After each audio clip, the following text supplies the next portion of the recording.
ചിക്കാഗോയിലെ John Adams middle സ്കൂളിലെ അധ്യാപികയായ Elizabeth ഹാൾസിക്ക് സ്വന്തം ജോലിയിൽ ഒട്ടും താൽപ്പര്യമുണ്ടായിരുന്നില്ല. മദ്യപാനം, കഞ്ചാവ് ഉപയോഗം, പഠിപ്പിക്കാതിരിക്കാൻ ക്ലാസ്സിൽ സിനിമ കാണിക്കൽ എന്നിവയൊക്കെ അവളുടെ പതിവ് പരിപാടികളായിരുന്നു. പണക്കാരനായ കാമുകനെ വിവാഹം കഴിച്ച് ജോലി ഉപേക്ഷിക്കാനായിരുന്നു അവളുടെ പദ്ധതി. എന്നാൽ എലിസബത്തിന്റെ ഉദ്ദേശങ്ങളെക്കുറിച്ച് മകന്റെ അമ്മ മുന്നറിയിപ്പ് നൽകിയതിനെ തുടർന്ന് അവളുടെ കാമുകൻ വിവാഹത്തിൽ നിന്ന് പിന്മാറിയതോടെ ആ സ്വപ്നം തകർന്നു.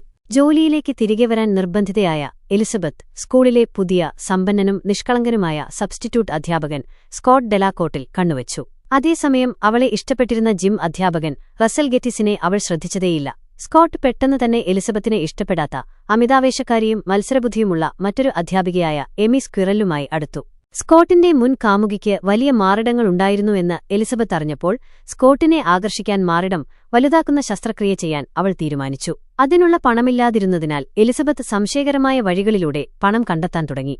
അതിൽ ആകർഷകമായ ഒരു സ്കൂൾ കാർ വാഷ് നടത്തുക, സ്കൂൾ സാധനങ്ങൾ വാങ്ങാനെന്ന പേരിൽ രക്ഷിതാക്കളെ കബളിപ്പിച്ച് പണം വാങ്ങുക, വിദ്യാർത്ഥികൾക്ക് യോഗ്യതയില്ലാത്ത ട്യൂഷൻ ക്ലാസുകൾക്ക് പണം ഈടാക്കുക എന്നിവയെല്ലാം ഉൾപ്പെട്ടു. എമിക്ക് സംശയം തോന്നി. പ്രിൻസിപ്പലിനെ അറിയിച്ചെങ്കിലും തെളിയിക്കാൻ കഴിഞ്ഞില്ല. ഏറ്റവും ഉയർന്ന സ്റ്റാൻഡേർഡ് ടെസ്റ്റ് സ്കോർ നേടുന്ന അധ്യാപകന് $5700 ബോണസ് ലഭിക്കുമെന്നറിഞ്ഞതോടെ എലിസബത്ത് തന്റെ ക്ലാസ്സിലെ കുട്ടികളെ പരീക്ഷയ്ക്കായി ഒരുക്കുന്നതിൽ ശ്രദ്ധ കേന്ദ്രീകരിച്ചു. പക്ഷേ പ്രാക്ടീസ് ടെസ്റ്റുകളിൽ കുട്ടികൾ മോശം പ്രകടനം കാഴ്ചവെച്ചപ്പോൾ അവൾ ഒരു സംസ്ഥാന പരീക്ഷാ ഉദ്യോഗസ്ഥന് മയക്കുമരുന്ന് നൽകി ഉത്തരക്കടലാസ് മോഷ്ടിച്ച് തട്ടിപ്പ് നടത്തി. ഒടുവിൽ അവളുടെ ക്ലാസ്സിന് ഏറ്റവും ഉയർന്ന സ്കോർ ലഭിക്കുകയും അവൾക്ക് ബോണസ് ലഭിക്കുകയും ചെയ്തു. അതിനിടെ എലിസബത്തും എമിയും തമ്മിലുള്ള വഴക്ക് മൂർച്ഛിച്ചു. സ്കോട്ടുമായുള്ള എമിയുടെ സാധ്യതകൾ ഇല്ലാതാക്കാൻ എലിസബത്ത് ഒരു ആപ്പിളിൽ പോയിസൺ ഐവി വെച്ച് എമിയെ കബളിപ്പിച്ച് അത് തീറ്റിച്ചു. ഇത് എമിക്ക് കടുത്ത അലർജിക്ക് കാരണമായി. പിന്നീട് എലിസബത്ത് സ്കോട്ടിനൊപ്പം ഒരു ഫീൽഡ് ട്രിപ്പിനു പോവുകയും അവനെ ആകർഷിക്കാൻ ശ്രമിക്കുകയും ചെയ്തു. പക്ഷേ സ്കോട്ടിന്റെ വ്യക്തിത്വം ഉപരിപ്ലവമാണെന്ന് മനസ്സിലാക്കിയപ്പോൾ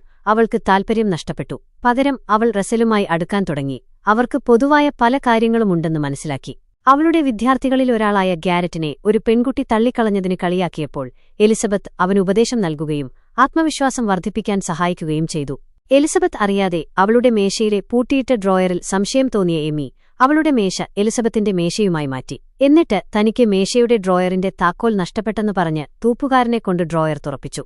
ഡ്രോയറിനുള്ളിൽ സംസ്ഥാന പരീക്ഷയിൽ എലിസബത്ത് തട്ടിപ്പ് നടത്തിയെന്ന് സൂചിപ്പിക്കുന്ന തെളിവുകൾ എമിക്ക് ലഭിച്ചു. അവൾ പരീക്ഷാ ഉദ്യോഗസ്ഥനായ കാൾ ഹലാബിയെ എലിസബത്തിനെതിരെ മൊഴി നൽകാൻ പ്രേരിപ്പിച്ചു. എന്നാൽ എലിസബത്ത് കാളിന്റെ ചില ചിത്രങ്ങളുപയോഗിച്ച് ഭീഷണിപ്പെടുത്തി സ്വയം രക്ഷിച്ചു. സ്കൂളിലെ ചില അധ്യാപകർ മയക്കുമരുന്ന് ഉപയോഗിക്കുന്നുണ്ടെന്ന് എലിസബത്ത് സൂചിപ്പിച്ചു. എമി അതിനോട് യോജിച്ചു. പോലീസ് അന്വേഷണം നടത്തിയപ്പോൾ എലിസബത്തിന്റെ മേശയിൽ മയക്കുമരുന്ന് കണ്ടെത്തി. പോലീസ് അത് അബദ്ധത്തിൽ എമിയുടേതാണെന്ന് വിശ്വസിക്കുകയും അവളെ അറസ്റ്റ് ചെയ്യുകയും ചെയ്തു. എമിയെ സ്കൂളിൽ നിന്ന് പുറത്താക്കി എലിസബത്ത് ഒരു പ്രശ്നങ്ങളുമില്ലാതെ രക്ഷപ്പെട്ടു.